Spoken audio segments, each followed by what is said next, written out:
آج کے ہمارے اس پروگرام اور درس قرآن کا عنوان ہے رمضان المبارک اور تزکیہ نفس۔ میں محترم جناب ڈاکٹر محمد اعجاز صاحب سے گزارش کروں گا کہ وہ آئیں آج کے اس موضوع پر درس قرآن پر ارشاد فرمائیں۔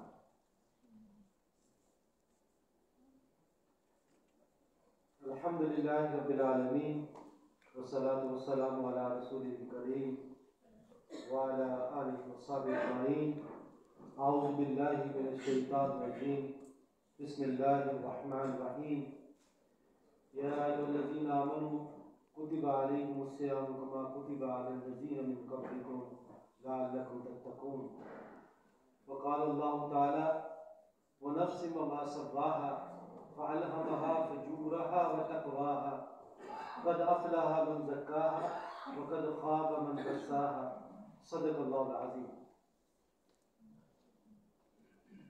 آج اس رمضان المبارک کی مبارک ساتوں میں ہم یہاں پر موجود ہیں، جو جس مہینے کو رسول اللہ صلی اللہ علیہ وسلم فرمایا کہ یہ شہر عظیم شہر مبارک ہے، بہت عظمتوں والا ہے، بہت برکتوں والا مہینہ ہے، اور اس کے فضائل اور اس کی عظمتیں اور اس کے اندر پائی جانے والی رحمتیں اور برکتیں اس کے بارے میں آپ آج کل کافی سنتے ہوں گے اور اس کے بارے میں آپ آگاہ ہیں۔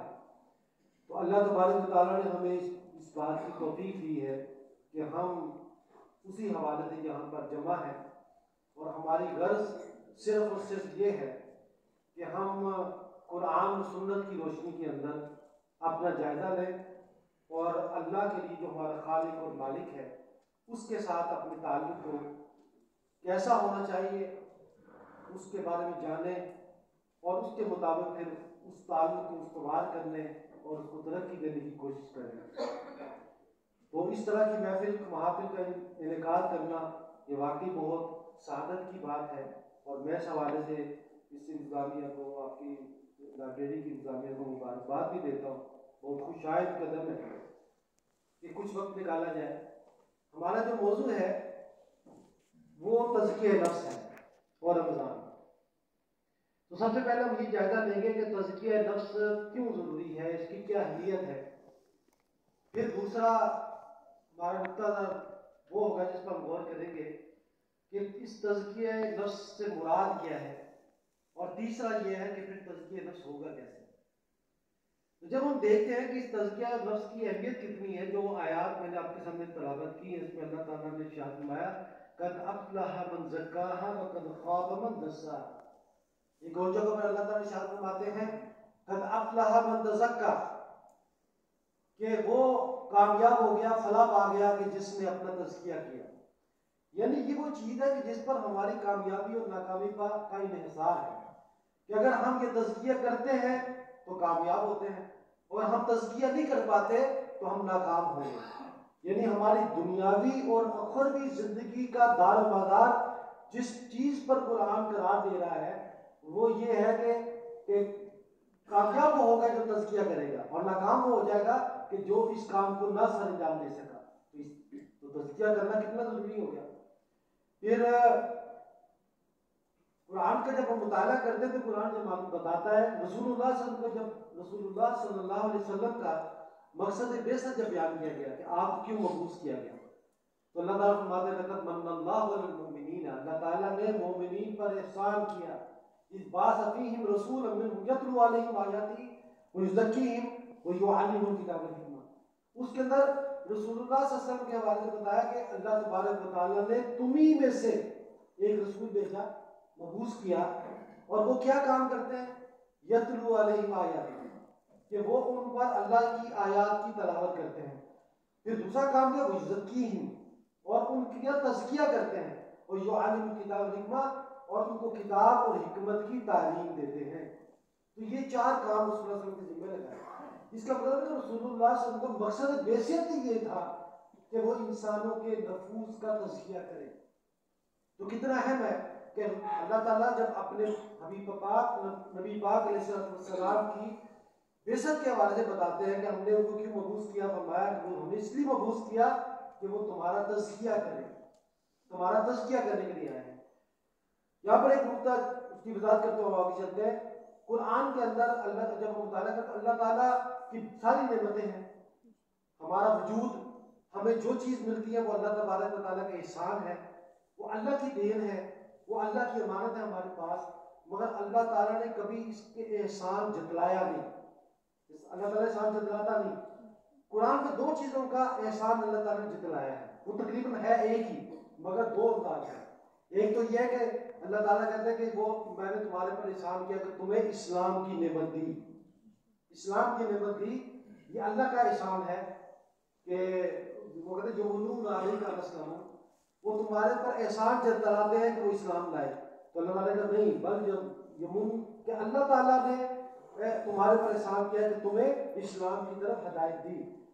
وہاں پر بھی جو اللہ تعالیٰ نے احسان جتلایا وہ جوابی طور پر ہے کہ لوگ خود رسول پاک علیہ السلام کے ساتھ آ کے اس طرح کی باتیں کرتے تھے کہ شاید انہوں نے مسلمان ہو کر رسول اللہ صلی اللہ علیہ وسلم پر، مسلمانوں پر، اللہ پر کوئی احسان کیا.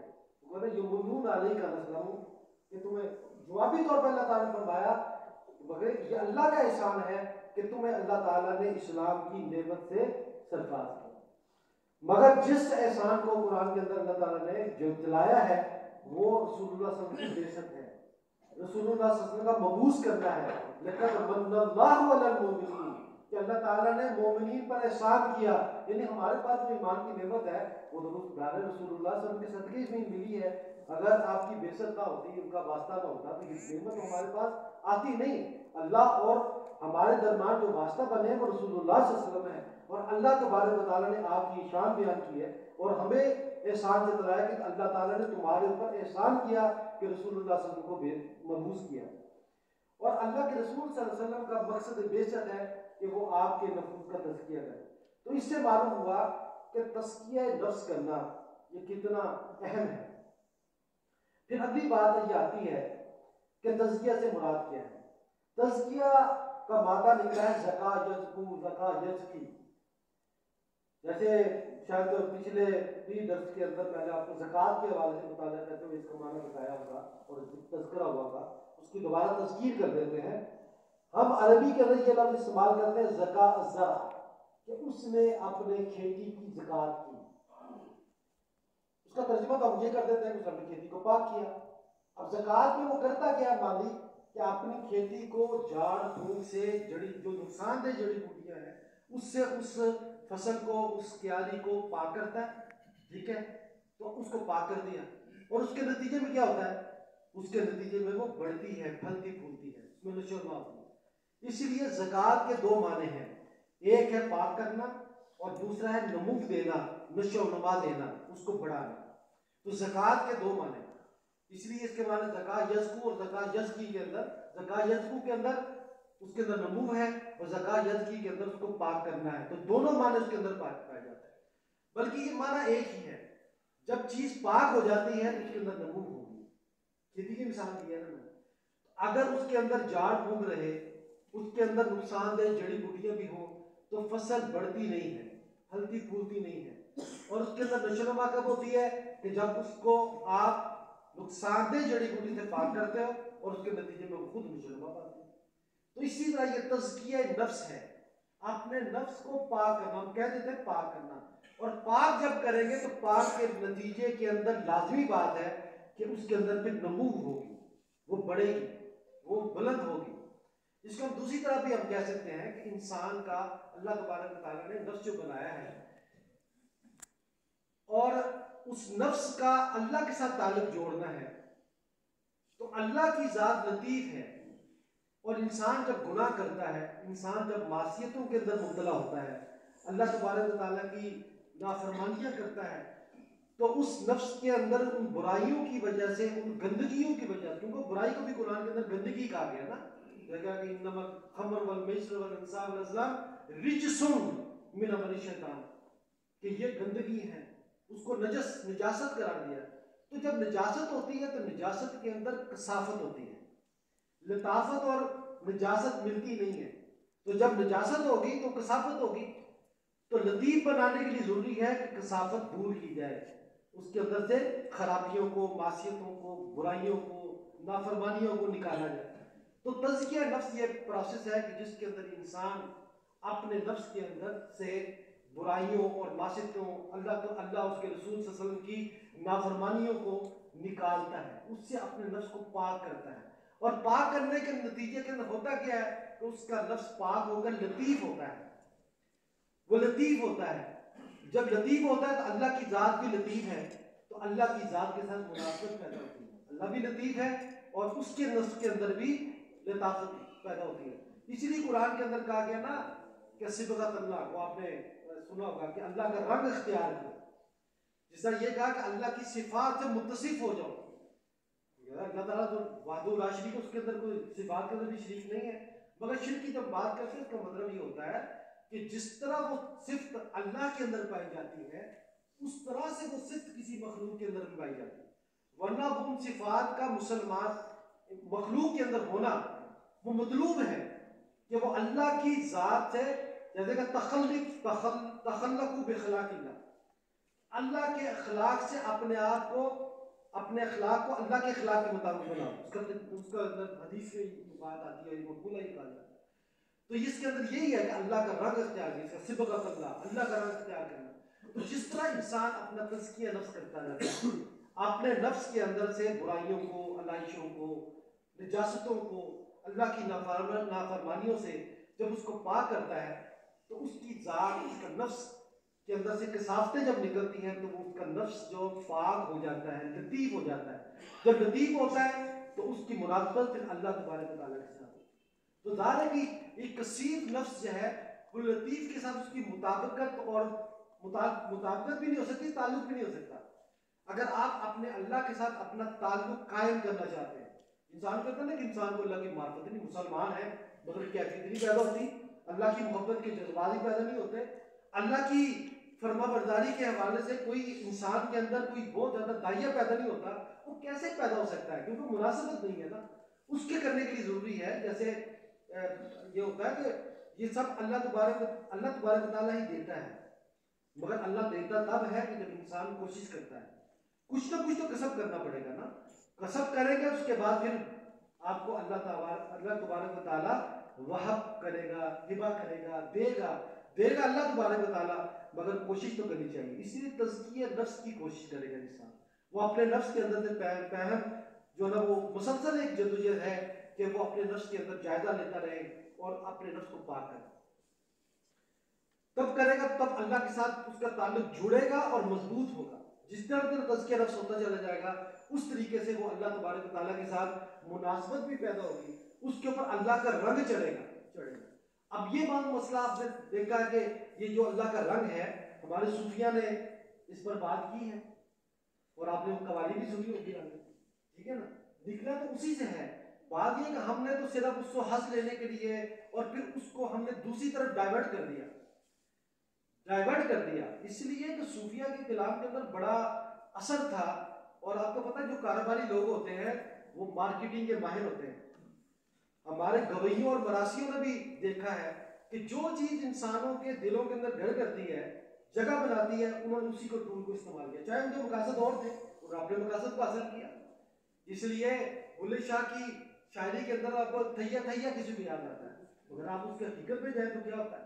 اس طرح علامہ حضرت نظام الدین اولیاء کے کلام کے اندر جب ہم رنگ کی بات کرتے ہیں تو وہ تو صبغۃ اللہ کی بات کرتے ہیں، ٹھیک ہے، مگر آپ دیکھتے ہیں اس کو ہمارے اس کا استعمال کرتے ہیں لوگ، مگر اس کا وہ غلط ہاتھوں کے اندر وہ چیز آئی، انہوں نے کاروباری طور پر استعمال کیا، اس لیے کہ ان کے کلام کے اندر اثر موجود تھا اور اثر انہوں نے قرآن سے وہ چیز لی ہے مگر اس کو نیگیٹو استعمال کیا۔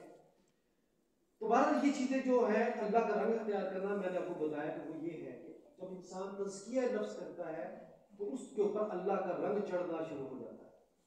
پھر اس کی تیسرا پہلو جس سوال سے میں وضاحت کرنا چاہوں گا، انسان کے اندر دو طرح کی کہہ لیں کہ اس کی حیثیتیں موجود ہیں، اس کے نفس دو طرح کا ہوتا ہے، ایک اس کے اندر ایک مادی وجود ہے اس کا، ایک اس کا روحانی وجود ہے۔ انسان کا ایک مادی وجود ہے اور ایک اس کا روحانی وجود ہے، کچھ اس کی مادی ضروریات ہیں اور کچھ اس کی روحانی ضروریات ہیں۔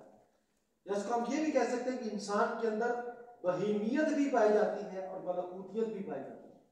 اس کے اندر وہ جانوروں جیسا بھی ہے اور وہ فرشتوں جیسا بھی ہے، نورانی بھی ہے، روحانیت ہے.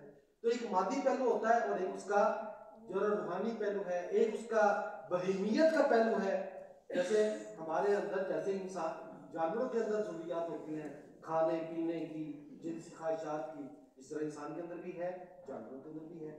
تو یہ جو وہ بھی آرام چاہتا ہے، ہم بھی آرام چاہتے ہیں. جو جسم کی ضروریات ہوتی ہیں، جو مادی جسم کی ضروریات ہے، ایک تو وہ ہے انسان کے ساتھ، تو وہ اس کا جسم کا مادی پہلو ہے، وہ اس کے جسم کا بہیمیت والا پہلو ہے، یعنی جانوروں کے ساتھ ملتا جلتا ہے. اور دوسرا وہ پہلو ہے کہ جس کے اندر ہم اس کی روحانیت کہتے ہیں یا اس کا ملکوتی پہلو ہے. اب اسلام یہ چاہتا ہے وہ بہیمیت کو ختم نہیں کرنا چاہتا، بلکہ وہ بہیمیت کو قابو کر کے، جس کو ہم ضبط نفس کہتے ہیں، کہ نفس کو ضبط کر کے اس کو سیدھے راستے پر ڈال کر اس کی روحانیت کو بلوغت دینا چاہتا ہے، جس کو میں نے نشو نما کا نام دیا. اس نفس کی بھی نمو ہوتی ہے جب اس کے اندر اس کا مادی پہلو کنٹرول میں آتا ہے، جب اس کا جانوروں جیسی جو خصلتیں انسان کے اندر پائی جاتی ہیں، جب انسان ان کو کنٹرول کرتا ہے، اس کو پابند کرتا ہے، تو اس کے بعد اس کی ملکوتی صلاحیتیں پروان کرتی ہیں، اس کے اندر روحانیت پروان کرتی ہے.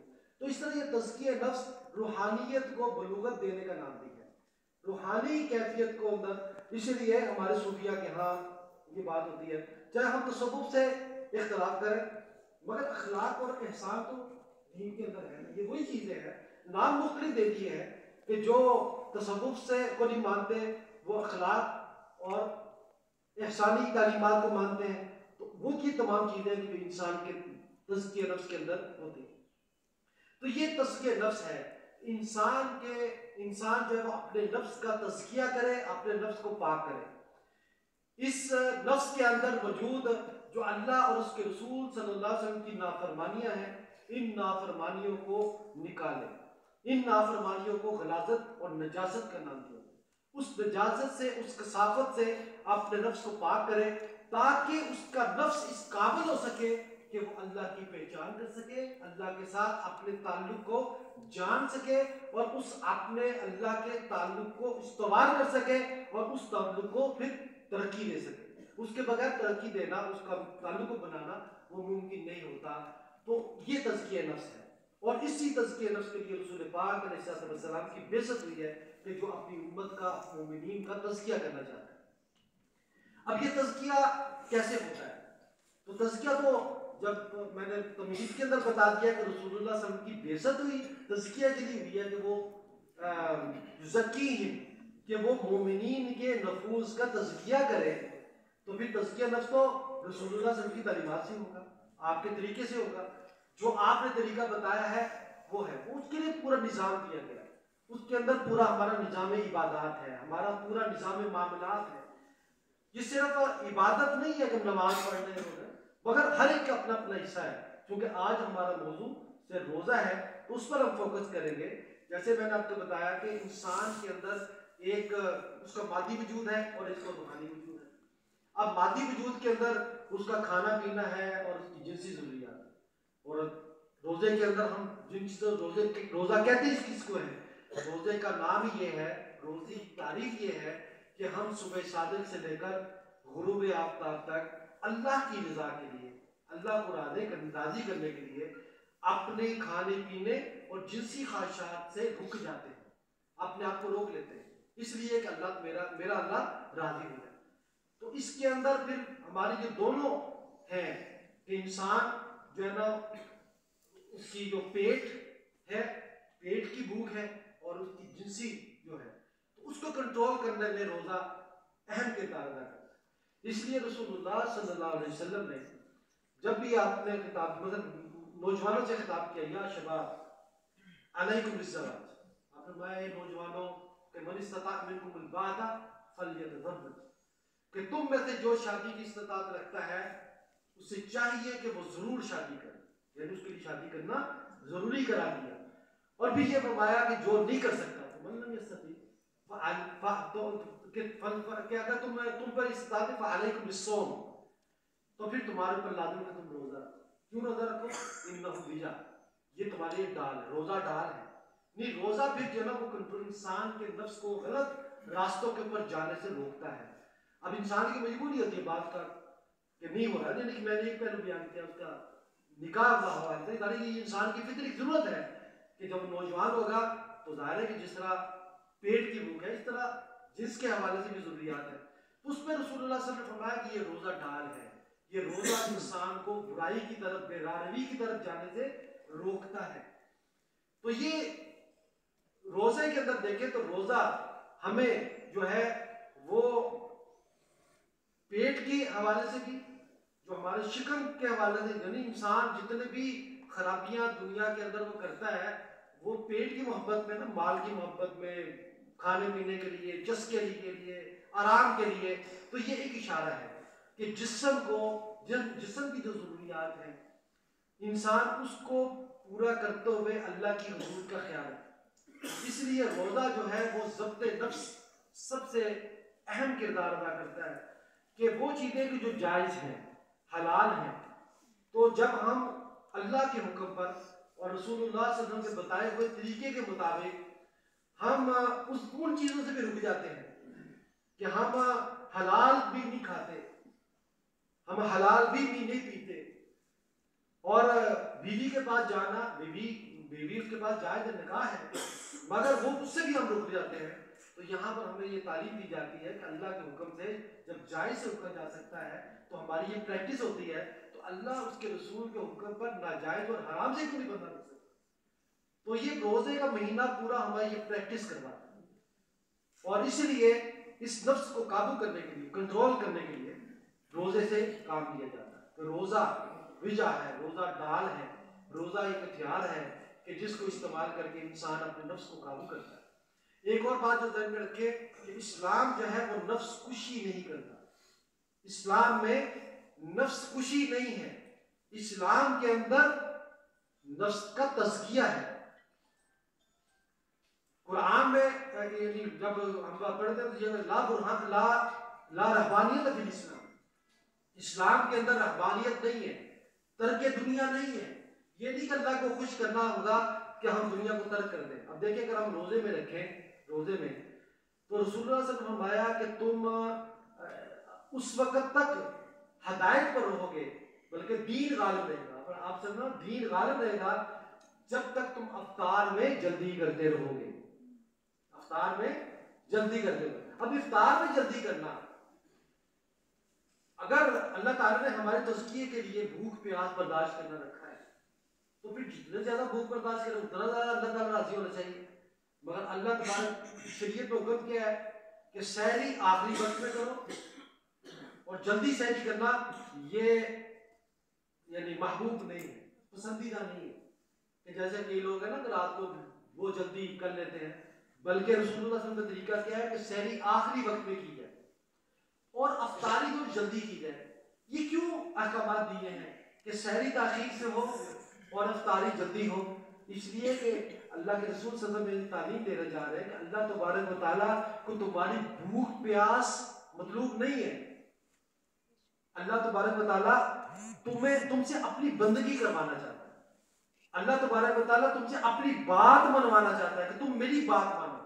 کہ جب اللہ تبارک و تعالیٰ کہ چھوڑ دو تو چھوڑ دینا ہے، جب اللہ کہتے ہیں اللہ تبارک و تعالیٰ نے حکم دیا ہے کہ کھاؤ تو پھر کھانا ہے. اگر اس وقت نہیں کھاتا تو وہ سمجھ لیں کہ میں تو اپنا نہیں، وہ نہیں ہے، کیونکہ اللہ کے حکم اب کھانے کا ہے تو وہ کھائے گا. تو اللہ تبارک و تعالیٰ کو بھوک اور پیاس نہیں ہے، اللہ کے حکم پر رک جانا اور اللہ کے حکم پر کھانا اور اس کو جائز سمجھنا، یہ ہے، یہ اس کی پریکٹس کروائی جاتی ہے. اس لیے یہ جو غلط بھوکا پیاسا رہنا، اس لیے رسول اللہ صلی اللہ علیہ وسلم نے بلا ناغا روزے رکھنا عام انسانوں کے لیے، عام مسلمانوں کے لیے منع کر دیا. رمضان کے علاوہ کہ لگاتار نہ رکھو، چھوڑو پھر رکھو. اس لیے کہ یہ نہیں ہے کہ ترک دنیا کرو. جب آپ نے وہ واقعہ سنا ہوگا کہ رسول اللہ صلی اللہ علیہ وسلم کے پاس جو صحابی آئے مگر آپ سے ملاقات ہو سکی، ازواج مطہرات کے پاس آئے، عائشہ صدیقہ رضی اللہ تعالیٰ عنہ، آپ علیہ السلام کے معمولات پوچھے تو انہوں نے بتایا کہ آپ یہ کہتے ہیں. تو ایک صحابی نے کہا جی کہ میں شادی نہیں کروں گا، دوسرے نے کہا میں کبھی افطار نہیں کروں گا، میں لگاتار روزے رکھوں گا. اسی طرح سے جنہوں نے کہا تو رسول اللہ صلی اللہ علیہ وسلم جب تشریف لائے تو انہوں نے یہ کہا کہ آپ تو بہت بلند ہیں، اللہ تعالیٰ نے تو آپ کے تمام گناہوں کو آپ تو معصوم ہونے میں خطا ہے، اللہ کی عبادت میں ہے، تو ہم تو آپ کا عمل یہ ہے تو ہم اس سے زیادہ کریں گے۔ تو رسول اللہ صلی اللہ علیہ وسلم نے فرمایا کہ نہیں، میں روزہ رکھتا بھی ہوں، افطار بھی کرتا ہوں، میں بیویوں کے پاس بھی جاتا ہوں، ٹھیک ہے نا، نکاح بھی کرتا ہوں، تو یہ سب آپ نے کام کروائے، اور آپ نے کہا یہ اس سے شریعت منع نہیں کرتی، بلکہ تم روزے بھی رکھو، افطار بھی کرو، شادی بھی کرو۔ تو ترک دنیا شریعت میں نہیں ہے، بلکہ نفس کو ڈگر پر پٹری پہ چڑھانا اور اس کو شتر بے مہار نہیں چھوڑنا، جس کو ہم کہتے ہیں ضبط نفس، کہ نفس کو کنٹرول کرنا۔ اور نفس کو کنٹرول کرنے کے لیے رمضان ایک اہم ہمارے پاس ایک موقع ہے کہ اس رمضان کو ہم اس احساس سے گزاریں کہ اللہ تبارک و تعالیٰ نے ہمیں، جیسے آپ بھی مختلف کورسز کرتے ہیں اور ٹریننگ پروگرام کرتے ہیں، ٹریننگ پروگرام کیوں ہوتی ہے؟ تاکہ وہ جس فیلڈ سے متعلق ہے اس پہ آگے آپ اس کو عمل میں لائیں۔ تو یہ اللہ تبارک و تعالیٰ کا تربیتی پروگرام ہے، یہ ٹریننگ پیریڈ ہے جو ہمیں مسلمانوں کو اللہ تعالیٰ نے عطا فرمایا ہے کہ اس مہینے کے اندر تم اپنے نفس کا تزکیہ کرو اور پریکٹس کرو کہ اس میں بہت سے ایسے کام ہیں، جیسے دیکھیں کہ نماز پڑھنا عام دنوں کے اندر بڑا مشکل ہوتا ہے، رمضان کے اندر بہت آسان ہوتا ہے، فجر کی نماز دیکھ لیں۔ تو اس طرح ہے کہ یہ نیکیوں کو موسم بہار ہے اور اس کے اندر نیکی کرنا آسان ہوتا ہے، اس سے فائدہ اٹھانا چاہیے کہ انسان اپنے نفس کی تربیت کرے، تزکیہ کرے، تاکہ وہ تزکیہ جو ٹریننگ اور جو تربیت ہم نے اس مہینے میں حاصل کی وہ پوری سال کے اندر ہم اس کو استعمال کر سکیں۔ اس کے ساتھ جو دوسری چیز جو رمضان کے اندر روزے کے ساتھ لگتی ہے وہ ہے انفاق فی سبیل اللہ، اللہ کے راستے کے اندر خرچ کرنا۔ اللہ کے راستے میں خرچ کرنا بھی بہت اہمیت کا حامل ہے کہ قرآن کے اندر اللہ تبارک و تعالیٰ نے خرابی کی جڑ یہ قرار ڈال دی ہے کہ تم جو ہے نا مال کی محفوظ بری طرح جب کہا گیا نا کہ انسان جو ہے نا اپنے رب کی ناشکری کرتا ہے، اپنے رب کو فراموش کر دیتا ہے، ان انسان ربی لکنود، تو کہا گیا وَإِنَّهُ لِحُبِّ الْخَيْرِ شَدِيدٌ، کہ وہ مال کی محبت میں بری طرح مبتلا ہے۔ تو اس مہینے کے اندر ہم مال بھی اللہ کے راستے کے اندر خرچ کرتے ہیں، ہمیں اللہ کے راستے کے اندر خرچ کرنا چاہیے، زکوٰۃ بھی، اور زکوٰۃ کے علاوہ بھی ہمیں جتنی استطاعت ہے، جس کے پاس زیادہ مال ہے وہ زیادہ خرچ کرے، جس کے پاس کم ہے وہ کم خرچ کرے اور اللہ کو راضی کرنے کی کوشش کرے، تو اس سے ہماری جو نفوس ہیں ان کا تزکیہ ہوگا۔ تو میں اپنی اس گفتگو کو سمیٹتے ہوئے دوبارہ اس بات کو اپنے سامنے رکھنا چاہتا ہوں کہ تزکیہ نفس یہ اتنا اہم ہے کہ اس پر ہماری دنیا اور آخرت کی کامیابی کا انحصار ہے۔ اللہ تبارک و تعالیٰ نے فرما دیا قد افلح من تزکیٰ، کامیابی وہ ہوگا اس دنیا کے اندر بھی کامیاب اور آخرت کے اندر بھی ہوگا کہ جو اپنے نفس کا تزکیہ کرتا ہے۔ پھر یہ کہ رسول اللہ صلی اللہ علیہ وسلم کی بعثت اس لیے ہوئی کہ وہ مومنین کے نفوس کا تزکیہ کرے۔ پھر تزکیہ یہ ہے کہ پاک کرنا، اپنے نفس کو اللہ کی نافرمانیوں سے رسول اللہ صلی اللہ علیہ وسلم کی پیروی کے اندر اختیار کرتے ہوئے ان کے طریقے کے مطابق خرابیوں اور معصیتوں سے پاک کرنا، اور اللہ کے ساتھ اپنے تعلق کو مضبوط بنانا، استوار کرنا، اس کو نشو و نما دینا، یہ تزکیہ ہے۔ اور تزکیہ رمضان کا مہینہ جو ہمیں میسر آیا اس کے اندر ہمیں اس کو ایز اے ٹریننگ پروگرام لینا چاہیے کہ اللہ تعالیٰ نے ہماری تربیت کا اہتمام کیا ہے کہ ہم اپنی خرابیوں کو دور کریں۔ اگر ہم نے اس طرح کا کہ ہمارا ایک رویہ تو یہ بھی ہوتا ہے نا کہ ہم روک دیتے ہیں کہ میں نے اب یہ خرابی نہیں کرنی رمضان میں، رمضان کے بعد کروں گا، اب تو یہ ہمارا رویہ، پھر یہی نتیجہ ہوتا ہے کہ جب چاند رات ہوتی ہے تو پھر رمضان پورا وہ ختم ہو جاتا ہے۔ ہمارا یہ احساس ہو کہ یہ ہمارا ٹریننگ پروگرام ہے، ہم نے اس تربیت کو پوری زندگی استعمال کرنا، کم از کم اگلے رمضان تک ہم نے اس سے جو سبق حاصل کرتے ہیں اس سبق کو اگلے رمضان تک تو یاد رکھنا ہے۔ باقی یہ کہ یہ رمضان اتنی اللہ کی نعمت ہے، اس لیے تو رسول اللہ صلی اللہ علیہ وسلم نے اس فرد کے بارے میں کہا کہ اس فرد کی ہلاکت ہے، حضرت جبریل علیہ السلام نے دعا کی اور آپ نے آمین کہا۔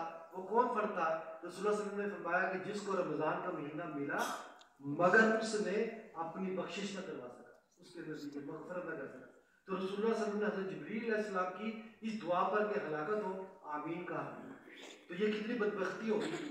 تو ہم اپنے رویوں کو، اپنے نقطہ نظر کو، اس سے جو چیزیں ہم حاصل کرتے ہیں اس بارے سے ہم اس کی اصلاح کر لیں، تو یہ مواقع موجود ہیں۔ صرف اپنے ذہن کو تیار کرنا ہے.